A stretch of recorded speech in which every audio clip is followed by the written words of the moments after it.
দর্শক, এই মুহূর্তে বিএনপি চেয়ারম্যান তারেক রহমান গুলশান কলাবাগান মাঠে নির্বাচনী প্রচারণায় জনসমাবেশে বক্তব্য রাখছেন। আমরা একটু সরাসরি সেখানে সংযুক্ত হতে চাই। আমরা এই ধানমন্ডি এই নির্বাচনী ঢাকা 10 এলাকা থেকে আমরা আমাদের ধানের শীষের প্রার্থী করেছি আমরা রবিকে। এই রবির হাতে আমরা আনুষ্ঠানিকভাবে আজকে আমি ধানের শীষ তুলে দিচ্ছি।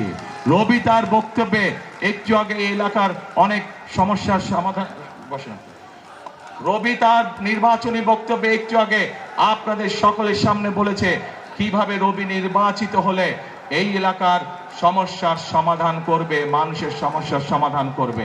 ইনশাআল্লাহ রবির সাথে আজকে আমিও আপনাদেরকে বলে যাচ্ছি যে ইনশাআল্লাহ এই ঢাকা 10 থেকে ধানের শীষ নির্বাচিত হলে এবং বিএনপি সরকার গঠন করলে রবি যে সকল ওয়াদা এলাকার মানুষের সামনে করেছে সেগুলি বাস্তবায়নের জন্য আমিও রবির সাথে কাজ করব। কারণ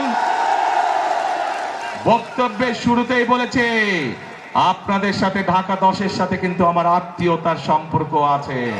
কাজেই আমারও দায়িত্ব এই এলাকার মানুষের যে সমস্যার সমাধানগুলো আছে, জলবদ্ধতা হোক, এই ধানমন্ডি লেকের সমস্যা হোক, বিভিন্ন আইন শৃঙ্খলার সমস্যা, প্রত্যেকটি সমস্যা ইনশাআল্লাহ আমিও রবির সাথে দেখভাল করব এই এলাকা। প্রিয় ভাই বোনেরা, আসুন আমরা 12 তারিখে এমন ব্যক্তিকে নির্বাচিত করি, এমন দলকে নির্বাচিত করি যাদের দেশ পরিচালনার অভিজ্ঞতা আছে।